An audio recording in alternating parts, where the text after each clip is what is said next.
From the British, dams were identical with power and industrialization. The wealth of Uganda was intimately connected to dams and water power. But the water power is not only for electricity. In the very waterfalls there are powers, divine powers, spirits, and some of the most powerful spirits are residing in the waterfalls. And that is why when dams are destroying the waterfalls, it is also interfering in the traditional religion and cosmology.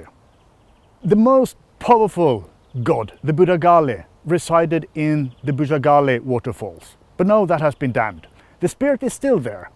But one of the few places left where you actually can see the forces, the powers of the spirits is the Itanda waterfalls.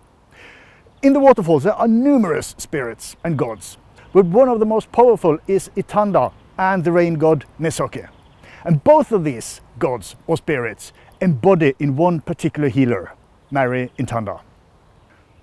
Mary Itanda is the connection, the channel, the medium, when people would like to approach the gods, the spirits, for betterment, for any wishes they want to have fulfilled, they go through Mary Itanda. And when the spirits want to convey any messages, if the society is immoral or there's misbehavior and so on and so forth, the spirits goes through Mary Itanda and she becomes possessed.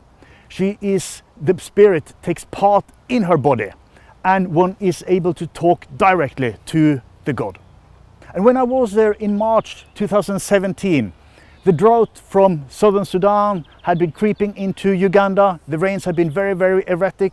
The harvest had started failing and Mary was very, very angry for many, many reasons. First of all, the new dam north of Itanda also affected the waterfalls here.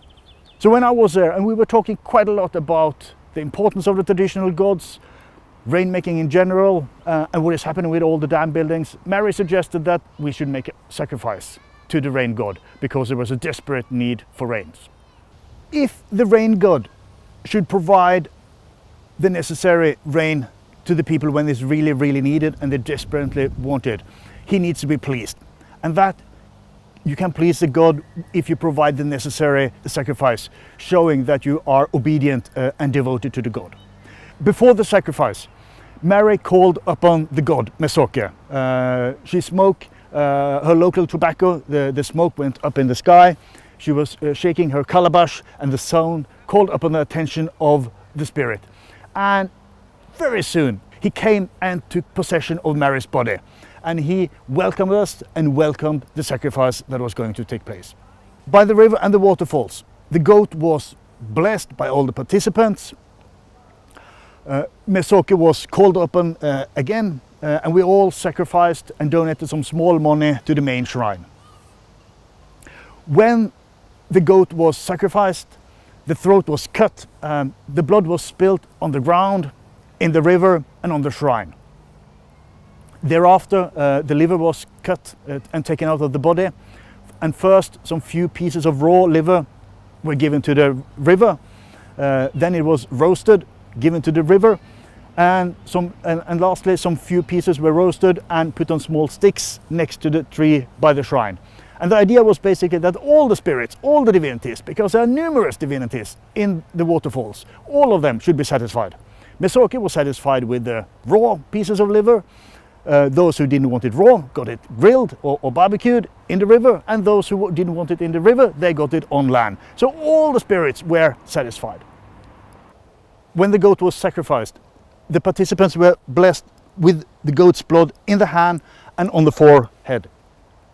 And the logic, which is very, very sympathetic, is basically that the whole animal was given to the god, but the god was satisfied with the blood and with the small pieces of liver, and he gave the whole animal back to the devotees, to the community, and thereafter there was a huge feast, a big festival, and the whole goat, all the meat was eaten and consumed that evening.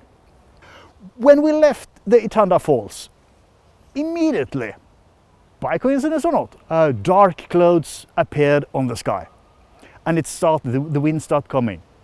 Whether it started raining, I don't know, but the challenge on the African countryside is an extreme erratic water variability.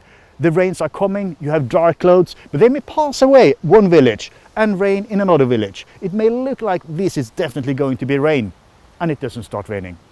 The clouds just disappear. The extreme water variability, the extreme variations in the rain have throughout history necessitated that people have tried to control the life-giving waters which all of their lives and all the harvests have been dependent upon. But that is also why these rituals and sacrifices, like the one here at Itanda Falls, is very, very important for the people believing in the traditional cosmology and religion. Ritual like this, whether they work or not from a modern perspective, we will say no, but they share and they shape a feeling of community, membership, and they are important for the people participating. And this has a really added value, creating heritage, creating community, inclusiveness, and a shared reference of what matters for people in their daily lives. So in that sense, regardless of whether the rains came or not, conducting these rituals are part of Uganda's heritage, and the tradition is important for the future.